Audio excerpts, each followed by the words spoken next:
এই এডিসি হারুন কোথায়? কোথায় সেই এডিসি হারুন যারা বিশ্ববিদ্যালয়ের আন্দোলনকারী শিক্ষার্থীদের উপর পশুর মতো হামলা করেছে? আমরা এই সরকারের কাছে জানতে চাই। যারা এই সরকারে যায়, যাওয়ার আগে অনেক বড় বড় কথা বলে, কিন্তু সরকারে গেলে বেকারদের কথা দেখা যায় এখন সবাই ভুলে গেছে। আমরা বেকারদের চোখের কান্না দেখতে চাই না। এডিসি হারুন কোথায়? তারা যদি এখনো প্রশাসনের চাকরিতে বহাল তবিয়তে থাকে, আমি মনে করি যারা সরকারে আছেন আপনাদের লজ্জা হওয়া উচিত। এটি আপনাদের ব্যর্থতা। কেন আমাদেরকে আবার এই বিশ্ববিদ্যালয়ের এই লাইব্রেরির সামনে দাঁড়িয়ে এই কথাগুলো বলতে হবে?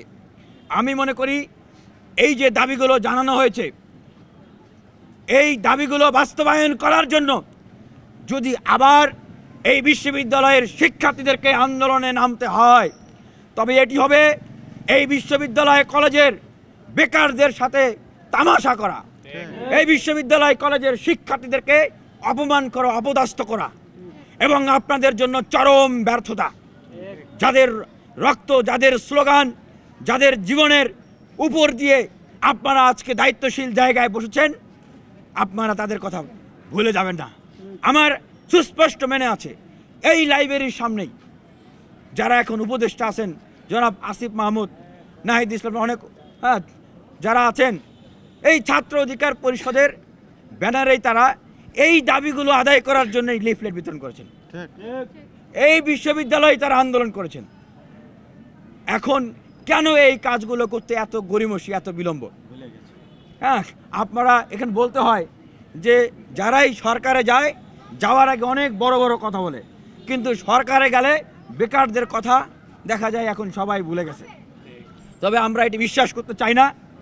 আমরা মনে করি যে আমাদের যে ভাইরা এখন উপদেষ্টা দায়িত্ব পালন করছেন, তারা তাদের সহযোদ্ধা, তাদের সাথে যারা আন্দোলন করেছে, স্লোগান দিয়েছে, একসাথে যারা এখন চাকরির জন্য যারা প্রস্তুতি নিচ্ছে, তাদের কথা ভুলে যাবেন না। আমরা আশা করি তারা আওয়ামী লীগের মতো আচরণ করবেন না, এবং প্রশ্নফাঁস যে ক্যান্সার, যে মহামারী আমাদের দেশের শিক্ষা ব্যবস্থা, আমাদের দেশের চাকরি ব্যবস্থা, আমাদের বেকারদের স্বপ্নকে ভেঙে চুরে তছনছ করে দিয়েছে, সেই প্রশ্নফাঁস কোনোভাবেই যেন আর না হয়। এবং বিগত সময়ে যেই সমস্ত পরীক্ষায় প্রশ্নফাঁস হয়েছে, দুর্নীতি হয়েছে, সেগুলোকে তদন্ত করতে হবে।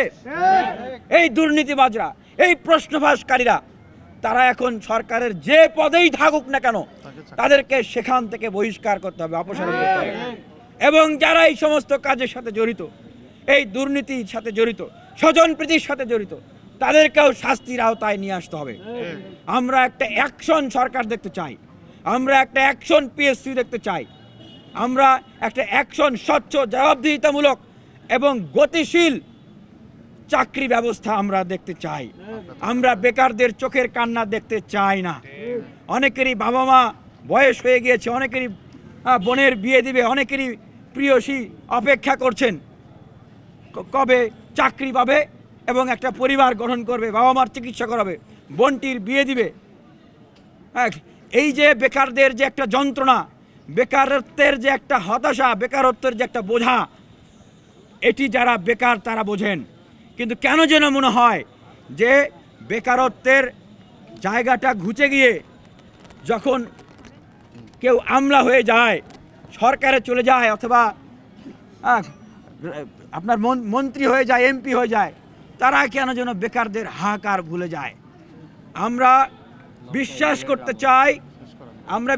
করতে চাই যে এই বেকারদের আহাজারি, এই বেকারদের হাহাকার এই সরকার ভুলে যাবেন না।